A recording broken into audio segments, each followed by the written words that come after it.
oh guys, sometimes it's just hard. Sometimes it's just emotional. I don't know why.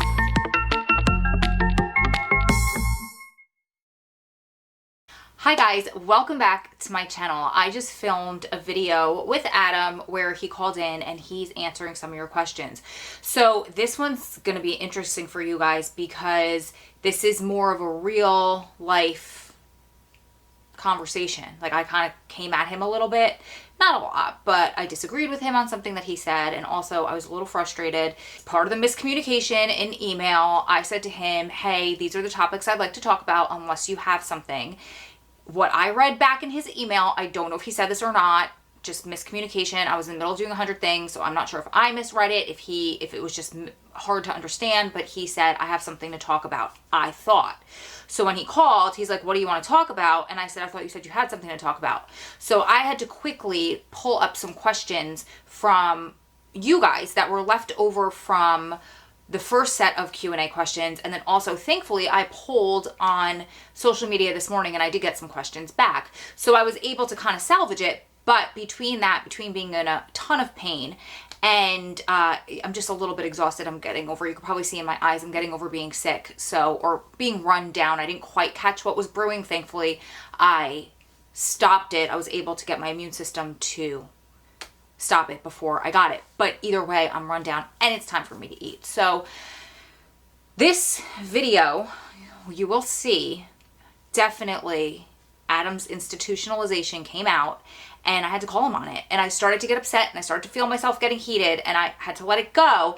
But you'll see in something that he said, I didn't agree with, because in a perfect world, or in a prison world, which is furthest thing from perfect, but if you could set up your day in a way that you had nothing to do for the rest of the day other than make sure working out was a priority, then yeah, you can say you're going to do it 7 days a week. Or if you're going to tell somebody after 20 years of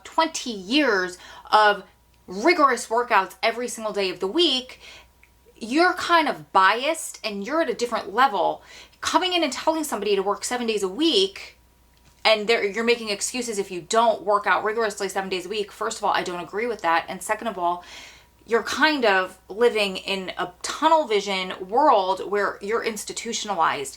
We don't have that luxury, nor do I believe that to be a luxury. I think that that's too much for your body. And so you'll see as he answers these questions, but I apologize that I got a little bit off and that I was looking down. I was trying to salvage this video because, like he said, we only get 15-minute phone calls. And when he calls for these videos, I have to make sure the camera's set up. I have to make sure I'm ready. I have to stop everything. It is 6:30 p.m. on Saturday.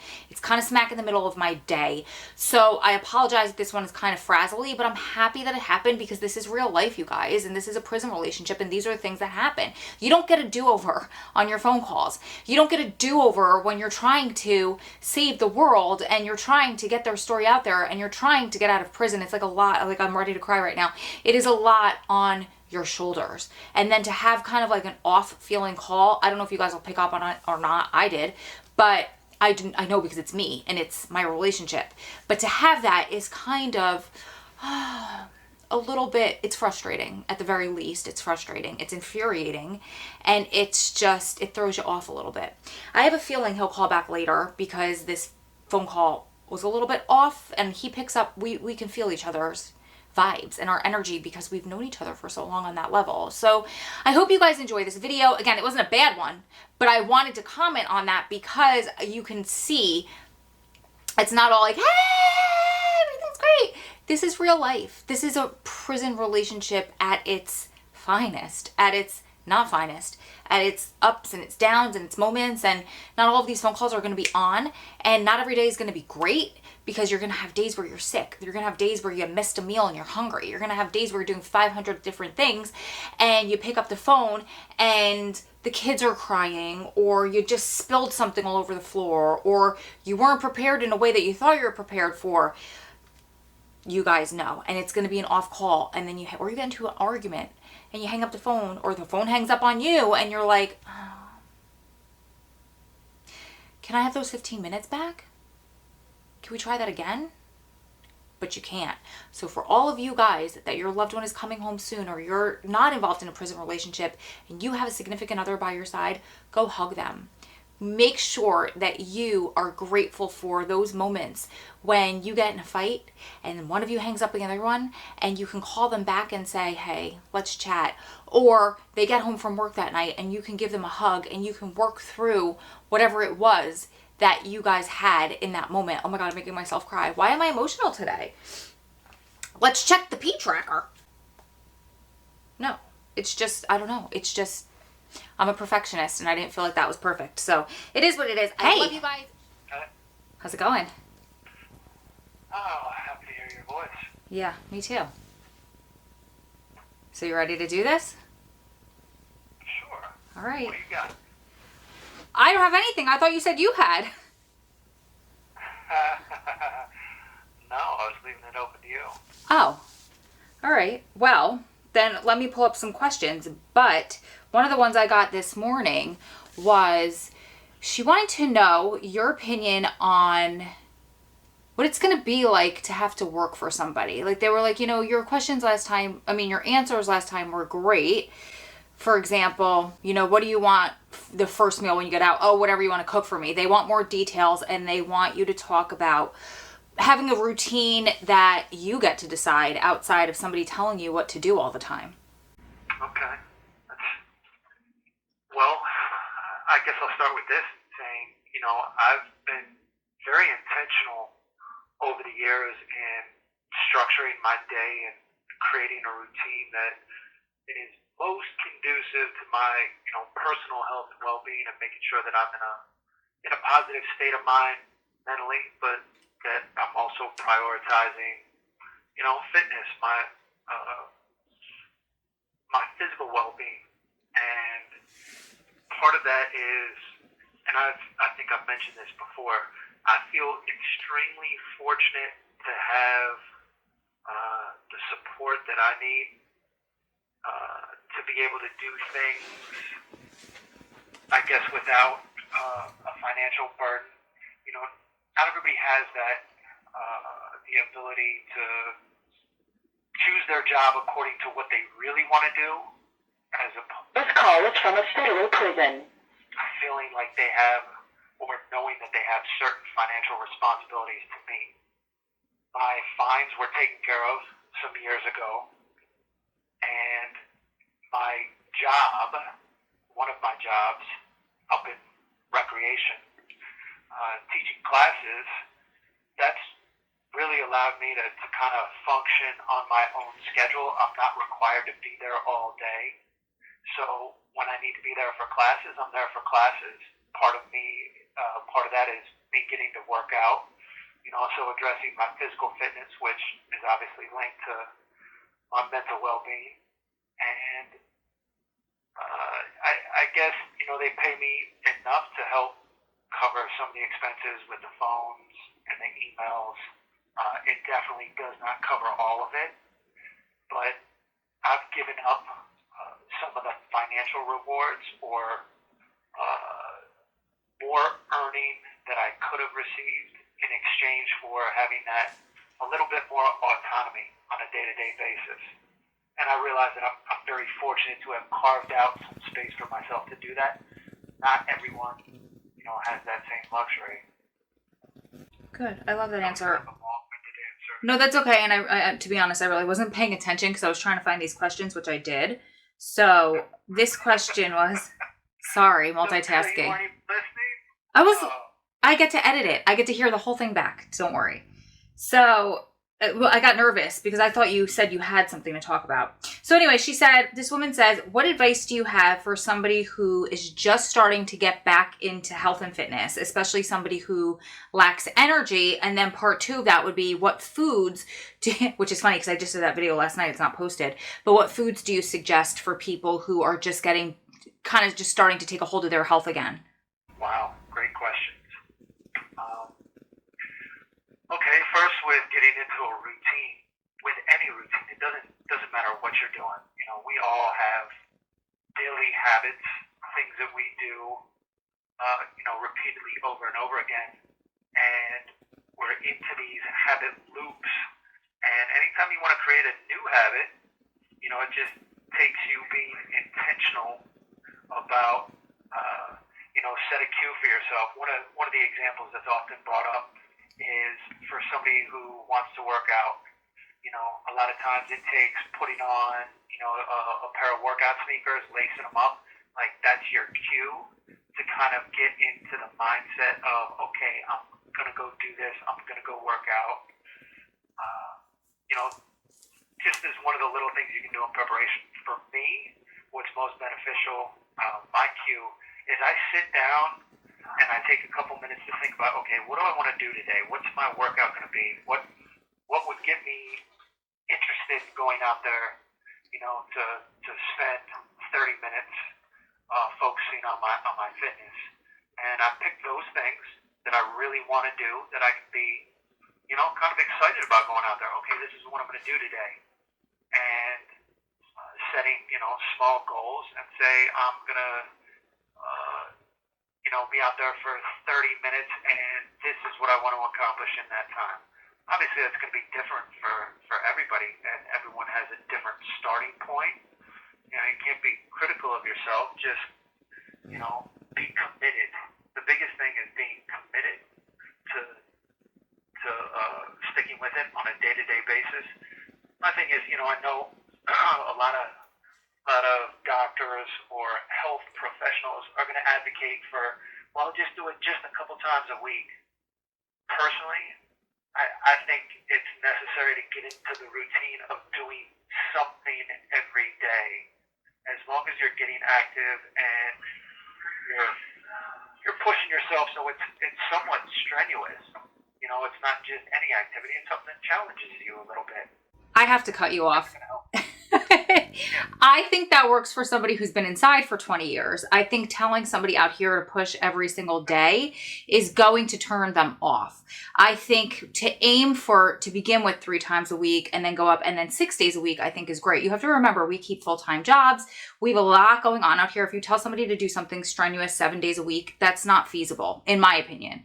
Excellent. I'm glad that we are having this discussion right now, because one of the things that I was just sitting down to write out earlier was a plan for during our transition as I'm coming home, because I've heard so many people say that they just don't have time, that it's not realistic, that there's all these other things going on. And for you and I mean, we both made a commitment that, physical fitness is, essential to our health, our physical, mental well-being, and staying committed to that. And I want to make it a point to show people that together, that we can do something every day to stay active, to stay healthy, that's going to be part of our daily routine, to make it a priority. Too many people take and put it on the back burner and place other things ahead of, taking good care of themselves. And I just think we can do better. I'm with you all the way as time being an excuse. I'm with you all the way up until strenuous activity 7 days a week. Because you have to remember, energy levels differ out here a little bit. So I would say do something, move your body every single day, with you all the way 100%. 7 days of strenuous activity, I believe, for a female is a little bit too much. 1 day off a week, in my opinion. That's my opinion. Time, and it doesn't have to be strenuous. Right, exactly. Move your body every day with you. Yeah, something challenging. What I hear way too often is, well, something is better than nothing. I'm not about setting low expectations, because that's where mediocrity comes in, and too many people end up doing too little and then end up not being satisfied with the results, and therefore they don't stay with it.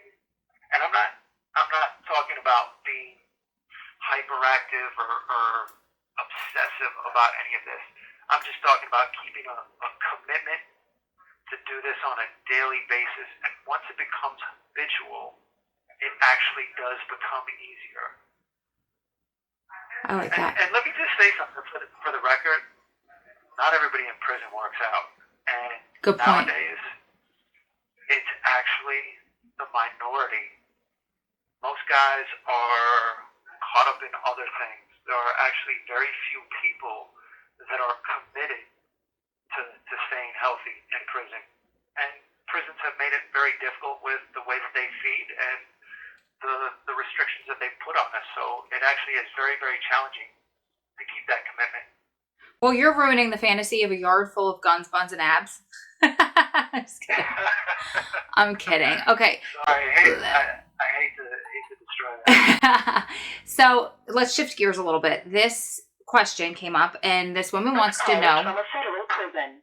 what has your experience been with dealing with people inside who have mental health issues, so mentally unhealthy inmates, and do you believe the system is set up to cater to them, to provide the services that they need? Absolutely not. There is no mental health care. And I mean, it's tragic in many regards because, we spoke about one individual previously in a call that, I still, it bothers me. I mean, anytime I think about it, anytime we talk about mental illness, this was a young man, very young man, who obviously had some issues, some things that he was dealing with that were not addressed while he was inside. And when he wound up back in, he ultimately, took his life. And I've seen, I can't even tell you how many individuals with severe mental illness that clearly should not be integrated with everyone else in regular population, and these guys are not being treated like nothing's being done for them. And it's not only unsafe for them, but it also puts other individuals in compromising positions. And, I've seen situations evolve out of misunderstandings over guys that they weren't mentally stable, they were delusional. And yeah, more definitely needs to be done. It does not exist. Yeah. Okay, is there a little part of you that fears you could possibly be in jail for the rest of your life? No. I had to take half a second there to seriously consider that, but no, I'm beyond that point of having any fear or doubt about the inevitability of me getting another chance. But it took me a long, long time, many years, to come to that point, to that realization. I don't think so either. I never have. I never thought you would. Maybe that's denial. Maybe, I don't know what it is, but I never have. So are there any other people from your life other than me and your parents that have stood by and still make an effort to be in your life after all this time? And are there people that you thought would stand by that have faded away after all this time? One more time, because that was a lot. Yeah. Are there people in your life other than me and your parents that have stood by your side and still make an effort to be in your life after all this time? So answer that first, and then I'll ask you the next part. Are there people that still make an effort to be in my life? Yeah, other than me and your parents. Sure. I have a few friends that, I'm not in touch with them, multiple times a week. I gotta be honest, at this point, our relationship, my priority is making sure that you and I are communicating daily, and that takes up the bulk, the majority of the time that I have, whether it be on the phone or on the emails. But then there's also my parents.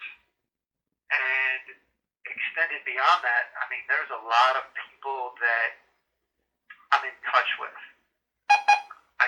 I don't have the relationships or the ability to cultivate, deeper, more meaningful relationships, through a couple text messages, through a couple emails.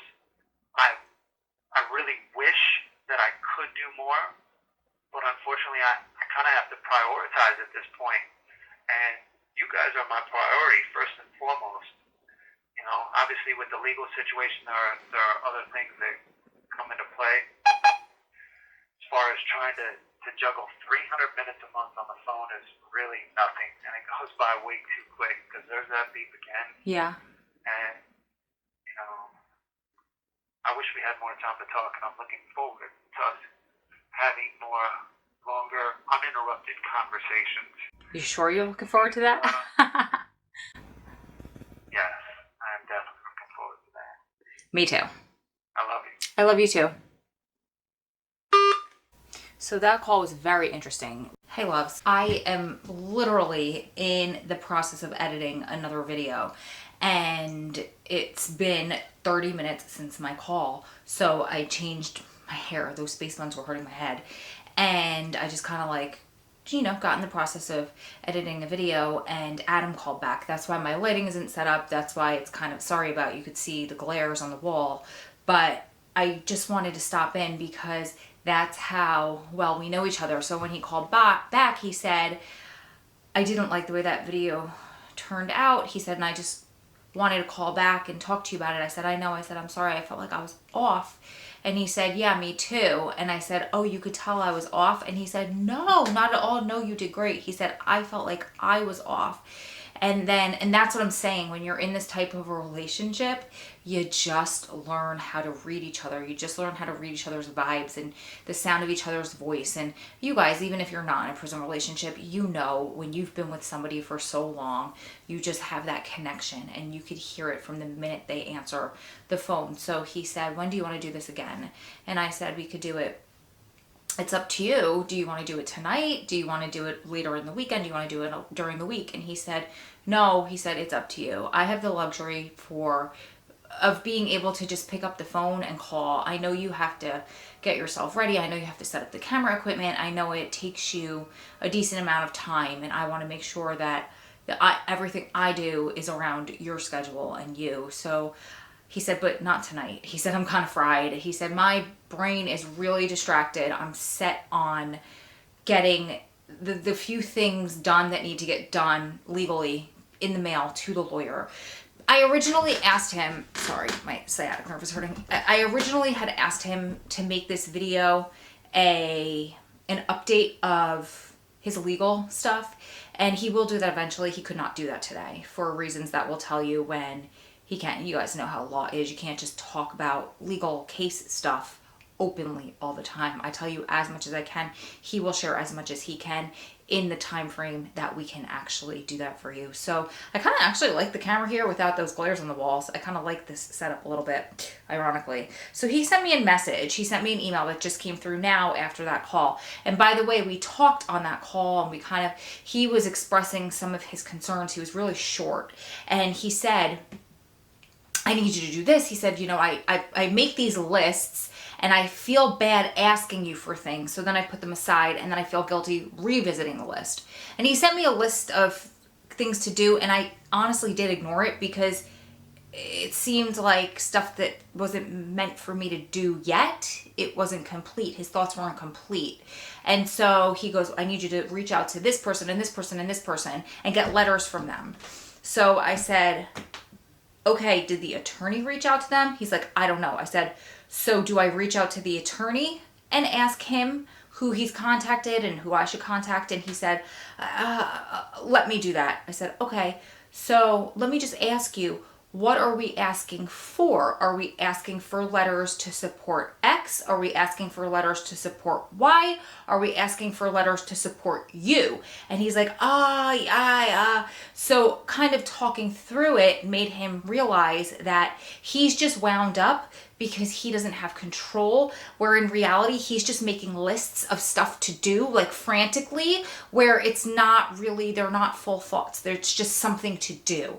And you guys understand this because we've all kind of been in that position where you kind of chase your tail. He's stressed beyond belief. He just wants to make it home to me. We're the closest that we've ever been before. There's a time frame in his head. Once again, it's a lot shorter than I think will probably wind up happening. So I'm arm's lengthing it. I know I'm keeping this kind of very high level and almost aloof. I just can't get into it right at this moment, but I asked him to please do that on one of our recorded calls. So I just kind of wanted to I'll read you his email, but I just wanted to make this video more of a, see, What you go through is normal. See how frustrating it is for us in a prison relationship and how we have to fight to make sure that we stay positive and also stay so in tune with one another. And I'm very lucky that I have a good one that felt that. He felt it and he called back to talk through it. So what he said in his email that just came through now, because it takes a little while to come through.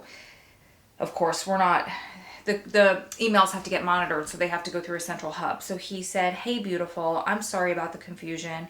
I should have been more clear in my email earlier, letting you take the lead.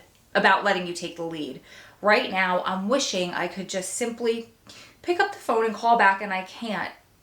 That's what I was saying earlier. Oh, it's making me emotional. "At least not for 30 more minutes. Probably better to save those minutes for another call tomorrow or the next day. In other words, to do this again.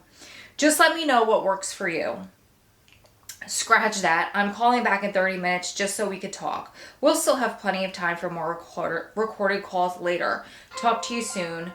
Love you." There's my video uploading. Oh, guys, sometimes it's just hard. Sometimes it's just emotional. I don't know why I'm extra emotional right now, but I know you guys know. I know you guys can relate. So I guess we'll end this video for a second time. You guys keep staying strong, keep loving strong, keep supporting one another through this journey, because you're one day closer, one not so great phone call closer, one miscommunication closer, one call back that lights up your world and makes your night turn around in the flip of just pressing that number 5 to accept the call. Closer to it all being over. Lots of love from my heart and Adam's heart from a distance to all of yours. We'll see you guys in the next one. Bye. Oh, we're one day closer too. I forget it every time. That kind of makes it funny. We will see you beautiful, or at least I will see you beautiful ladies and gentlemen in the next one.